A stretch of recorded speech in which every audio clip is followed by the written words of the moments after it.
जिसकी जिंदगी जीने का तरीका बाकी पक्षियों से बहुत ही अलग था। बेवकूफ जानवर रोजाना घंटों मेहनत करके खाना ढूंढ पाते हैं, फिर खूब मशक्कत करके उनको घर लाते हैं, तब उनको खाना नसीब होता है। लेकिन मेरा हिसाब सबसे अलग है। उसने देखा कि टीनू चिड़िया एक सेब को पंजों में दबाए बड़ी मुश्किल से उसे अपने घोंसले तक लेकर आई है।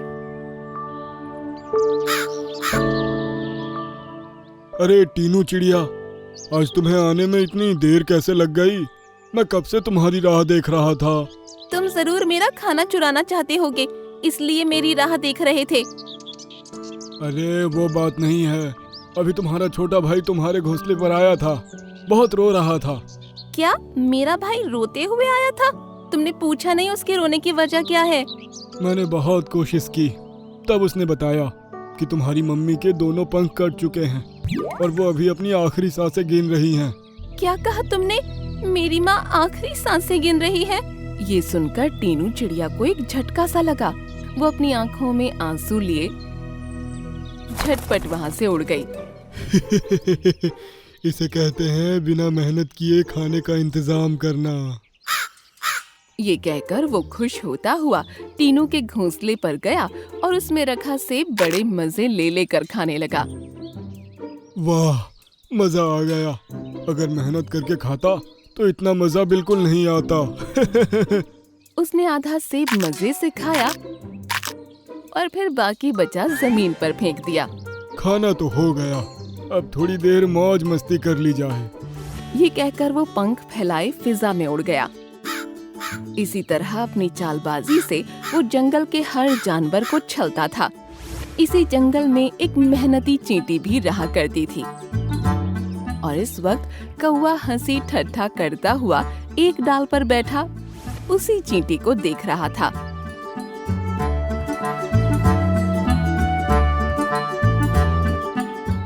उफ, कितना भारी चना है, इसको यहाँ तक लाते हुए मेरी तो हालत ही खराब हो गई।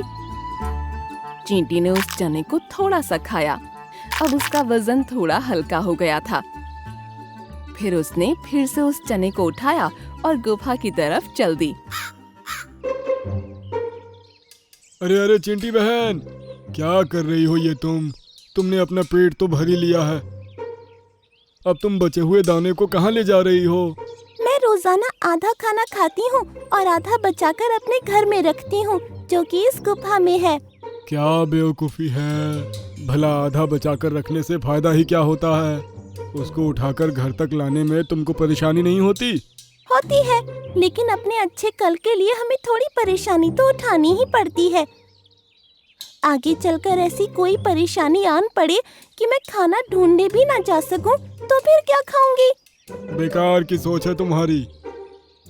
अपना तो एक ही वसूल है, मजे से खाओ और बाकी बचा फेंक दो। ये कहकर वो वहाँ से उड़ गया। इसी तरह कई महीने गुजर गए और बरसात का मौसम आया। एक ऐसा तेज तूफान आया कि बड़े बड़े पेड़ बर्बाद हो गए। केवल जो पेड़ मजबूत और मोटे थे वो ही जिंदा रह पाए। कौवा भी अपने घोंसले में आराम फरमा रहा था। आहा, क्या मस्त हवा चल रही है। काश ऐसे ही लेटा रहूं और कोई आकर मेरे मुंह में अंगूर के दाने डालता रहे। तभी एक झोंका ऐसा आया कि उसका घोंसला डाली से गिर गया और वो भी धड़ाम से जमीन पर आ गिरा। अरे बाप रे, बारिश आ रही है, वो भी तूफानी, मुझे तो पता ही नहीं था। उसने देखा कि उसका घोंसला बह गया और आसपास के पक्षियों के आशियाने भी खत्म हो रहे हैं। ये क्या हुआ? मैंने तो इस बारे में सोचा ही नहीं था। अब वो तेज बारिश में उड़ भी नहीं पा रहा था। हवा के झोंके उसे आगे बढ़ने नहीं दे रहे थे और वो पीछे की तरफ जा रहा था। अब तो मुझे किसी से मदद लेनी ही पड़ेगी। ये सोचकर वो टीनू चिड़िया के पास गया, जो कि अपने भाई के लकड़ी के घर में ठहरी थी। टीनू चिड़िया, अरे ओ टीनू चिड़िया। उसकी आवाज सुनकर दरवाजा खुला और टीनू बाहर निकली। टीनू, मुझे भी अपने घर के अंदर ले लो, मेरा घोंसला बह गया है, और मेरी तबीयत भी ठीक नहीं है। ओह, तुम्हारे कौन से एहसान के बदले में तुम्हारी मदद कर दूं? बताओ। मैं मुसीबत में हूँ। तुमने उस दिन मेरी मम्मी के पंख टूटने की झूठी खबर सुनाकर मुझे कितना परेशान किया था ना। मैं भूखे पेट उड़ चली थी। अब तुमको समझ आएगा कि भूखे पेट मुसीबतों का सामना करना और मेहनत करके खाना कितना मुश्किल होता है।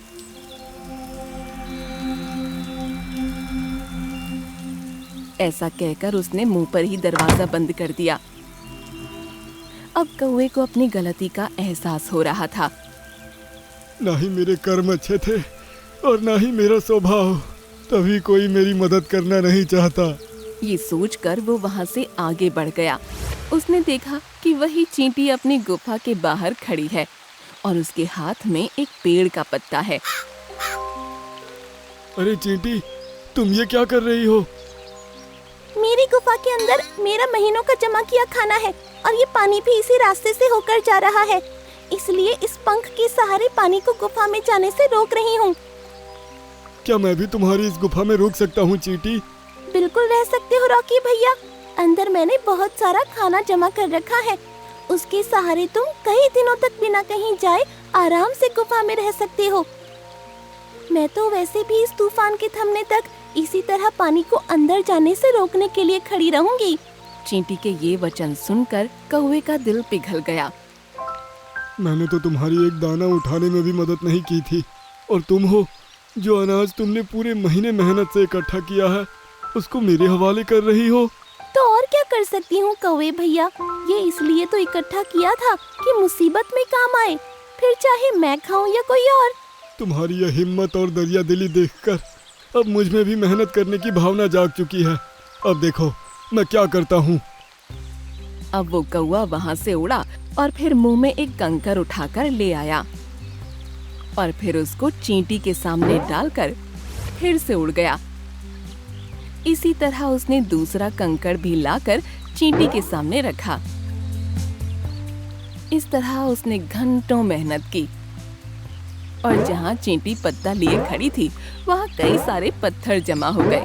एक दीवार सी बन गई जिससे पानी टकराता हुआ आगे बढ़ने लगा। अरे वाह कौवे भैया, आपने तो बहुत बड़ी दीवार बना दी।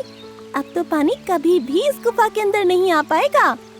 ये सुनकर कौवा बहुत खुश हुआ और फिर दोनों गुफा के अंदर जाकर खाना खाने लगे। बहुत मजा आ रहा है। अगर बिना मेहनत किए खाता तो इस खाने का जरा भी मजा नहीं आता।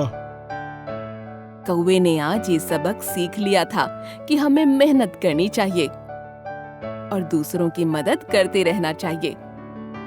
तभी बुरे वक्त में हम अकेले और कमजोर नहीं रहते।